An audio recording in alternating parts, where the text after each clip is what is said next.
Days continued to pass with no new leads or developments in the case.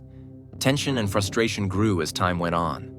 But after 2 long weeks of investigation and repeated, intense interrogations, Victoria finally broke her silence. She agreed to lead the police to the place they had been desperately trying to find. Detectives accompanied her on a long and grim journey, traveling nearly 300 miles from Halifax. The drive led them far from the city, through isolated roads and desolate landscapes, until they finally reached a remote location just off the side of a highway. There, in the freezing cold and lonely surroundings, the heartbreaking discovery was made. Loretta Saunders has been found. Tragically, it was too late to save her. The search had come to an end, but for her family and loved ones, the true pain was only beginning. The reality of her loss would haunt them forever. Dear viewers, we appreciate your support and comments. It means a lot to us. Thank you for being with us. This documentary tells the story of Loretta Saunders, who, at just 26 years old, found herself at a pivotal crossroads in her life. She was full of optimism, ambition, and the drive of someone who had fought hard for her future. Loretta was pursuing a degree in criminology at St. Mary's University in Halifax, Nova Scotia, one of the more respected institutions in Canada's Atlantic provinces. Her academic interests weren't just intellectual, they were deeply personal. Her decision to study criminology wasn't random. It came from a place of lived experience and profound empathy. Loretta was part of a large, tight-knit family. One of 8 siblings, she was raised in a home full of love and laughter, and despite the physical distance that sometimes separated them, the Saunders family remained incredibly close and emotionally connected. They were always checking in on one another, offering support, encouragement, and celebrating each other's wins, big or small. Loretta often described her family as her anchor, her safe harbor in a world that could often be turbulent. She was an Inuk woman originally from Newfoundland and Labrador, and like many Indigenous families in Canada, Loretta and her loved ones had faced more than their share of challenges. Historical inequalities, systemic barriers, and personal hardships had tested their resilience over the years. But Loretta's strength was evident to everyone who knew her. She was determined not only to better her own life, but to uplift others who face similar struggles. In her late teens, Loretta made a bold decision to move to Montreal. It was a huge leap, leaving her family behind and navigating life in a fast-paced city all on her own. While she embraced the adventure, it was also an incredibly difficult time for her. The transition came with overwhelming pressure, and before long, Loretta began facing serious personal battles. Her mother, Miriam, later shared that Loretta had developed, one that pulled her into some of the darkest moments of her life. There was even a period when she found herself without a stable place to sleep, relying on the streets for shelter. But Loretta's story didn't end there. Rather than being defined by her lowest points, she became an example of what it looks like to fight for recovery. Loretta chose to seek help. She enrolled in a rehabilitation program, and through immense willpower and the support of her family, she got clean. She took control of her future, step by step. Once she was back on her feet, she made another bold move, this time to Halifax, where she applied to university. Her acceptance to St. Mary's was a defining moment. She was thrilled beyond words, filled with purpose and a renewed sense of self. Her dream was to eventually study law, using her education and lived experiences to advocate for those who didn't always have a voice. When it came time to choose a thesis topic, Loretta didn't hesitate. She knew immediately what her focus would be: missing and murdered Indigenous women. The subject was incredibly close to her heart, not just as an academic pursuit, but as a personal mission. Loretta wanted to shine a light on the stories of Indigenous women whose voices had been silenced, whose cases had been overlooked. She envisioned creating documentary films in the future, projects that would bring these important narratives to broader audiences and help drive systemic change. This wasn't just a goal, it was a calling. Her personal life was also blossoming. Loretta had been in a loving and committed relationship with Yelchin Sekulte, a kind and supportive partner who shared her values. The two had been together for nearly 3 years, and their bond had grown stronger over time. They had even traveled to Turkey recently to visit Yelchin's family, a trip filled with joy and meaningful introductions. Yelchin spoke fondly of Loretta to his relatives, telling them without hesitation that she was the person he wanted to spend his life with. There was even more joy ahead for them. Loretta had recently discovered that she was pregnant, 3 months along, and she was absolutely elated. She was preparing for the next chapter, building a family of her own. She and Yelchin had moved in together, setting up a home full of hope and excitement. To help manage expenses, Loretta had sublet her own apartment to a pair of tenants, providing her a little extra income as she focused on her final year of school. With graduation only 2 months away and a baby on the way, Loretta had never felt more optimistic. She often spoke about the future, about the kind of mother she wanted to be, and the kind of justice advocate she aimed to become. Life, after so many hardships, was finally beginning to feel full of possibility. Everything seemed to be aligning, but then everything changed.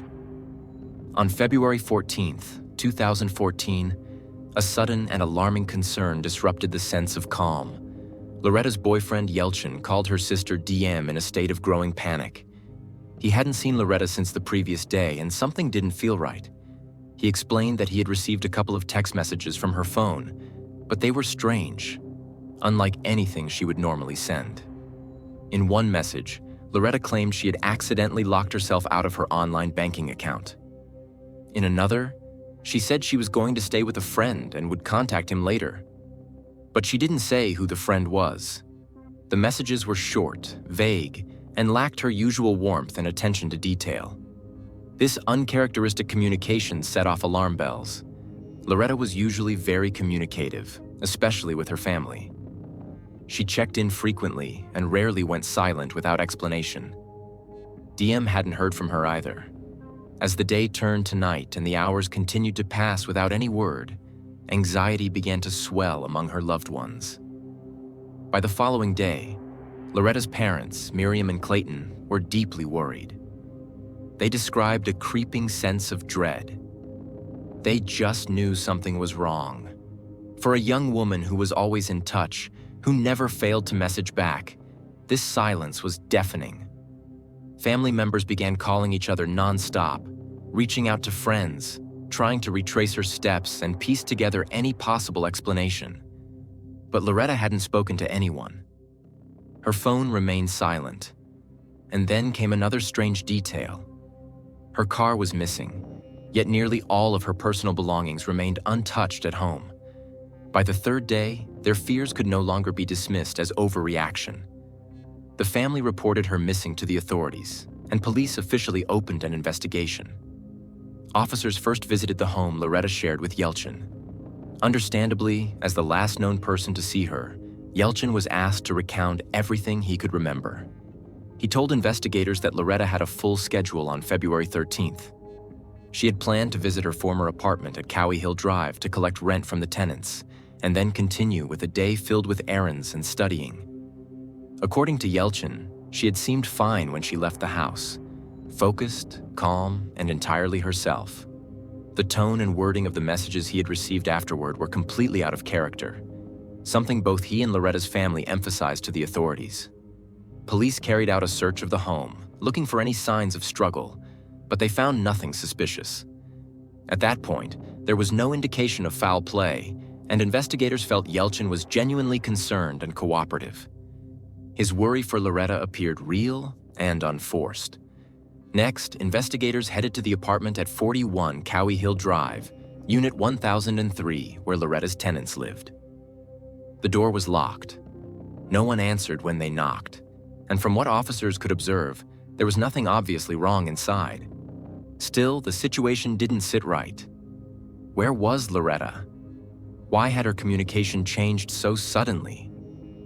And why hadn't anyone seen or heard from her in days? The unanswered questions only deepened the mystery, and the search for Loretta Saunders had just begun. Everything inside Loretta Saunders' sublet apartment appeared to be in perfect order. Nothing looked disturbed. Nothing appeared to be missing or out of place. The space was clean and tidy, just the way Loretta had kept it. There were no signs of forced entry, No scattered belongings, no broken items, nothing that gave an obvious clue that anything troubling had happened. According to initial information, the couple staying there, Blake Leggett and Victoria Henneberry, had reportedly left the city several days earlier to go on a short trip to celebrate Valentine's Day. Since then, no visitors had been reported entering or leaving the unit. Surveillance footage from the lobby camera of the building offered some key details. The timestamp showed Loretta arriving at the apartment complex just before 11 a.m. on the morning of February 13th. She appeared calm and composed, dressed for a casual day, entering the building with a sense of purpose. Investigators hoped that this video would mark the start of a timeline they could follow to track her movements. But since she had now been missing for 4 days, the process was anything but straightforward. There were hours of footage to comb through, across multiple exits and entryways. Investigators had to consider every possibility. Was it feasible that Loretta had entered the unit, stayed overnight while the tenants were away, and left again undetected? Could she have exited through another entrance or been picked up in an area with no camera coverage? Each of these questions meant that every available piece of footage, spanning several days, needed to be carefully reviewed, frame by frame. In the meantime, her family, friends, and growing network of supporters were not sitting still. They had begun distributing a new round of missing person posters around Halifax and surrounding communities, clinging to hope that someone, somewhere, had seen something, anything that could help bring Loretta home. Her siblings, many of whom still lived in Newfoundland and Labrador, were preparing to fly to Nova Scotia to stand together as a family during this agonizing ordeal. Their hearts were heavy, but their determination was unwavering. The family also made a heartfelt appeal to the public, asking anyone who may have seen Loretta's car or had any knowledge of her whereabouts to come forward. Every clue mattered. Meanwhile, an online campaign sprang to life, rallying support for the Saunders family. A Facebook group dedicated to finding Loretta quickly gained traction, helping to spread awareness far beyond Nova Scotia. A fundraiser was also launched to assist in covering the travel and accommodation costs needed to reunite Loretta's parents and 5 brothers in Halifax. The response was overwhelming. Within days, the financial goal was met, allowing the entire family to gather in person during what was undoubtedly one of the most difficult periods of their lives. As police continued their investigation, they managed to get in contact with Blake and Victoria, the tenants who had been subletting Loretta's apartment. The pair informed officers that they were currently out of town, roughly 200 miles away, and hadn't seen or heard from Loretta in days. Their account didn't provide much clarity. They maintained that they had no idea where she was or what had happened. They were, according to them, just as confused as everyone else. Shortly after this conversation, investigators uncovered a surprising development. Loretta's bank cards were still active and being used. Hope flickered briefly. Could she be alive and simply avoiding contact? Maybe she was going through something and needed space? But that hope soon shifted into concern. On February 13th, the very day Loretta had last been seen, one of her cards had been used inside a retail store just before 5 p.m. Surveillance footage confirmed her car was parked outside the location at the time of the transaction. However, the person using the card was not Loretta. The footage revealed a woman at the counter who resembled neither Loretta in appearance nor demeanor. Just a few minutes later, Loretta's card was used again, this time at a second location, roughly 10 miles from the first store. Security footage from this location captured a figure in a blue jacket completing the transaction. As the store clerk stepped briefly out of the frame, the camera picked up a clear view of the vehicle's driver. It wasn't Loretta. Now investigators had concrete evidence that someone else was in possession of both her car and her financial belongings, and that someone was using them to make purchases. It deepened the mystery and added a new layer of urgency to the case. 5 days after Loretta was first reported missing, a call came in to the Halifax Regional Police from law enforcement in a completely different province. Her car had been found. It had turned up in Harrow, Ontario, more than 1,800 kilometers away from Halifax. The vehicle was parked in the driveway of a residential home. And inside that home were none other than Blake Leggett and Victoria Henneberry, the very couple who had been subletting Loretta's apartment. Both individuals were promptly taken into custody and charged with possession of a stolen vehicle. At that point, investigators still didn't have all the answers. The biggest question remained: where was Loretta? And did Blake and Victoria know anything about her disappearance? It had now been 8 long, painful days since Loretta vanished without explanation. And while there were more clues than before, the full picture was still far from clear. After their arrest, Blake and Victoria were also charged with unauthorized use of Loretta's bank cards. Detectives believed that additional charges could be added as the investigation progressed, depending on what evidence was uncovered next. Authorities in Nova Scotia began preparations to extradite the pair from Ontario back to Halifax to continue their questioning and potentially lay further charges. During one of the initial interviews, Blake claimed that Loretta had sold him the vehicle shortly before he left town. According to him, the price had been low, and it made more sense than booking a flight. It was a convenient explanation, but it didn't hold up for long. Investigators dug deeper into both Blake and Victoria's backgrounds and discovered that they were both already wanted on unrelated legal matters. Blake had a pending warrant in Calgary for failing to appear in court, while Victoria was wanted in Halifax in connection with an alleged threat made toward another individual. These revelations further undermined the credibility of their story. As officers continued to process evidence, a disturbing detail emerged. During a routine search of the two suspects, Loretta's phone was discovered on Victoria's person. Meanwhile, Blake was found carrying several of Loretta's bank cards. These discoveries strongly suggested that Loretta had not willingly handed over her belongings, and that something far more serious may have occurred. Police reviewed additional surveillance footage from the apartment building, looking to pinpoint any relevant movements. At approximately 2:30 p.m. on February 13th, cameras captured Blake entering the lobby, struggling slightly as he carried what appeared to be a large, heavy hockey bag. Investigators noted the bag's size and the strain on Blake's posture. About 30 minutes later, he returned to the building and exited again, this time with more bags. Then, for a third and final time, he was seen leaving with Victoria by his side. Though the footage did not contain sound, what it showed was troubling. It painted a picture of calculated movement, timed exits, and the transport of multiple large bags. Given everything investigators had uncovered so far, the implications were chilling. While neither Blake nor Victoria were offering statements or cooperating meaningfully with the investigation, their silence was telling. But what came next would be perhaps the most revealing moment yet.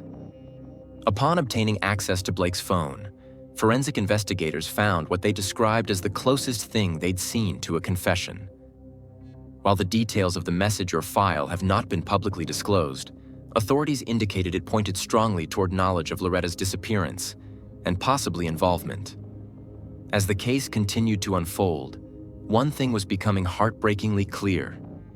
Something terrible had happened to Loretta Saunders, and those closest to the center of the investigation were running out of room to hide from the truth. In the final days before Loretta Saunders was last seen, a troubling piece of footage would later become one of the key elements in unraveling what had happened. In that video, recorded by Blake Leggett himself, he films an argument between him and Victoria Henneberry. The two appeared to be under the influence of alcohol, and their confrontation grew loud and volatile. Though seemingly just another quarrel between roommates or partners, this recording would later become a crucial piece of the puzzle. Detectives, carefully analyzing the dynamics of the situation, came to a critical conclusion early on. Victoria was far more likely to talk than Blake. She showed signs of emotional strain, and investigators felt she was burdened by something she had been carrying. During questioning, officers presented her with the video footage of the argument, a recording that exposed their state of mind and the deteriorating relationship between them.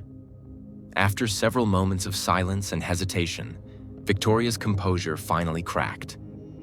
With a quiet but chilling certainty, she uttered the words investigators had feared but anticipated.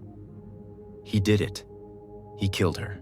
She explained that the motive behind Loretta's death had not stemmed from rage, revenge, or any deep personal grievance, but something heartbreakingly trivial: unpaid rent. Victoria confessed that Blake had taken Loretta's life simply to avoid paying the money they owed her. It soon came to light that the conflict between Loretta and her tenants had been escalating for months. Loretta had shown immense patience, giving Blake and Victoria chance after chance to catch up on the rent. But after enduring late payments and being repeatedly ignored, her patience ran out. At the time, they owed her approximately $600, money Loretta genuinely needed, especially as a student preparing for graduation and a new life as a mother. On February 13th, she had gone to the apartment determined to collect what was owed and to ask them to vacate the space. What she didn't know was that her decision would place her in serious danger.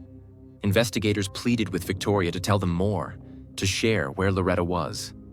Days passed without new information.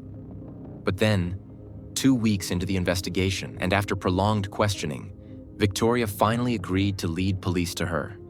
She took detectives on a long journey, about 300 miles outside of Halifax, until they arrived at a secluded area off the side of a highway. There, in the cold and remote area, Loretta Saunders was finally found. The search was over. But the heartbreak had only just begun. One of the community leaders involved in the search effort spoke emotionally in the aftermath. When we found out it was no longer a missing person case, but a confirmed loss of life, it was devastating. Loretta wasn't just someone people knew. She was someone they loved. People took the initiative to help because they felt a deep connection to her. In the days that followed, St. Mary's University held a solemn and deeply moving memorial. The academic hall, normally filled with students and lectures, was transformed into a space of remembrance. More than 200 people attended, filling every seat in the room. There was not a single empty chair at the service held to honor the life of Loretta Saunders. Classmates, professors, friends, and members of the broader community came together to reflect on her life and legacy. During the service, the university president gave a touching tribute. Loretta's life was a bright and beautiful presence among us. She was smart, passionate, and full of promise. Your life, Loretta, was truly precious. We miss your glamour, your laughter, and your cheer. And we want your family to know you will never be forgotten. Your spirit will always linger in these halls. As part of preserving her legacy, the university proposed a scholarship in Loretta's name, pending approval from her family. This scholarship would serve not only as a tribute to her, but as a beacon of hope for Indigenous students pursuing justice-related studies in the future. Loretta's family eventually planned a funeral in her hometown of Goose Bay, Labrador, allowing them to say a final goodbye surrounded by loved ones in the community where she was raised. Despite Victoria's earlier admission to detectives, both she and Blake initially pleaded not guilty to all charges. Their legal teams requested that their trials be conducted separately, but a judge ruled against the motion, deciding that the charges were too closely connected and that both individuals would be tried at the same time. However, just as the trial was about to begin, the case took a sudden and unexpected turn. Both Blake and Victoria changed their pleas and finally offered their versions of what transpired that day. According to both statements, Loretta had come into the apartment and was calmly seated in a chair, waiting for them to hand over the overdue rent. Then, in a matter of moments, the situation escalated. Blake allegedly approached her from behind, and a struggle ensued. What followed was a rapid and deliberate cover-up. After the act, Blake reportedly cleaned the space, packed a large hockey-style equipment bag, and placed it in the back of Loretta's vehicle. The pair then left Halifax as if nothing had occurred. During their journey, they used Loretta's bank cards to purchase food, but when prompted for passwords, they didn't know them. In a calculated move, Victoria used Loretta's phone to message Yelchin, Loretta's partner, pretending to be her, trying to throw off suspicion for as long as they could. The truth was harrowing. Loretta Saunders, a bright, determined, and loving woman, lost her life over a mere $600. She had shown compassion to her tenants, given them time, and tried to resolve the matter peacefully. The fact that her life was taken in such a senseless and avoidable way was devastating. According to investigators and prosecutors, It was clear from the evidence that Loretta had fought with everything she had to survive. But the attack had been sudden, and the deception that followed, cold and calculating. Eventually, during the presentation of facts, Blake changed his plea to guilty of first-degree murder, and Victoria pled guilty to second-degree murder. Blake's attorney explained that his client chose to plead guilty voluntarily and without a deal, because he didn't want the Saunders family to endure the trauma of a public trial, where graphic evidence would have been presented for weeks. Blake was sentenced to life in prison without the possibility of parole for 25 years. Victoria was also sentenced to life in prison, though under Canadian law she is eligible to apply for parole after 10 years. Outside the courtroom, Loretta's mother shared her grief with the public. "My daughter's murder is on her hands," she said of Victoria. "And she only has 10 years before she can apply for parole. What kind of justice is that? Tell me, what kind of justice?" Her voice broke with emotion as she continued. "These two people murdered my daughter. They didn't show her any mercy, so why should we show mercy to them? I want them taken away for good." She also recalled her emotional walk to the courthouse before the hearing. "As I walked down the street that day, I prayed. I didn't even know what to believe anymore. But deep down, I said, God, if you're real, if you really have my daughter with you, then please, let them plead guilty." And in that moment, her prayer was answered. It almost felt surreal, almost divine, as Loretta's mother later recalled through a mix of tears and trembling voice. "It was so strange at the time, so powerful," she said.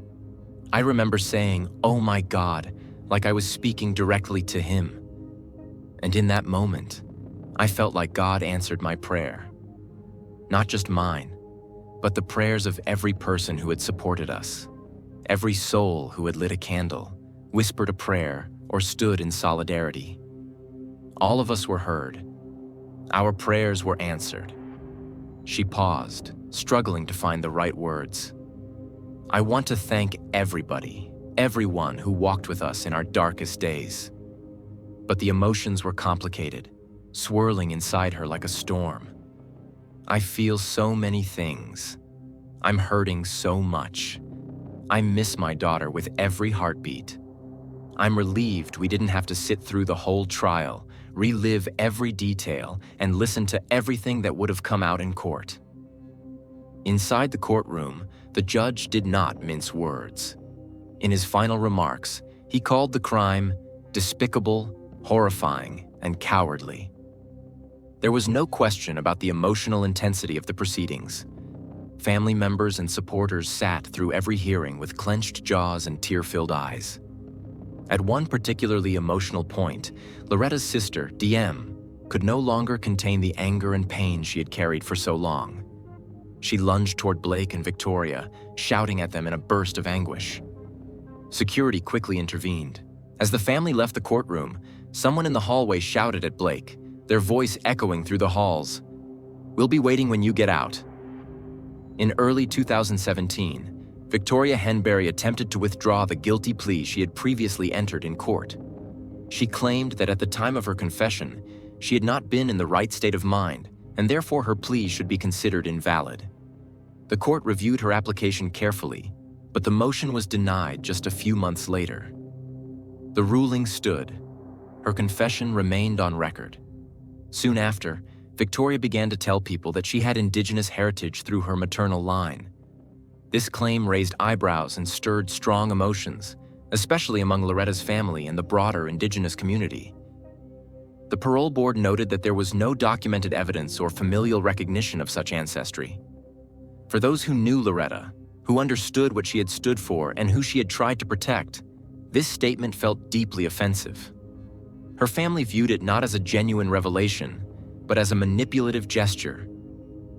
"To say that now," one community member remarked, "after taking the life of an Indigenous woman is not only insensitive, it's insulting.